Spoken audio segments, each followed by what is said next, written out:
verdad que espectacular, un día hermoso les ha hecho, nos ha hecho. Bueno, salir con la idea esta de que un Kempe puertas abiertas, un Kempe de todos, una agencia de deporte puertas abiertas como es la consigna de nuestro presidente Oscar de Articia, como es la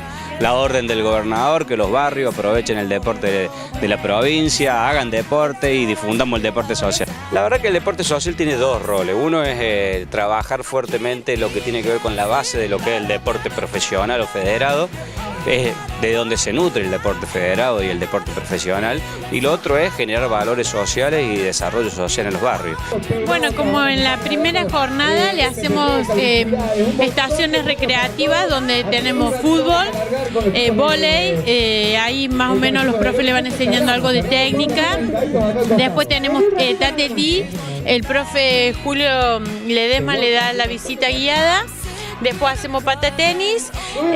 y un poco de atletismo. Lo más lindo es que entramos a la cancha, pues entramos por todo el estadio y vestuario, y aparte, más allá de eso, sino que una persona que nos inculcó lo que pasó cuando, por ejemplo, vino la selección, los chicos vieron donde se sentó Messi, por ejemplo, el Kun Agüero, todos los ídolos, y bueno, contento por eso, dimos una vuelta en la cancha y eso para nosotros y para los chicos que son chicos es una alegría bárbara.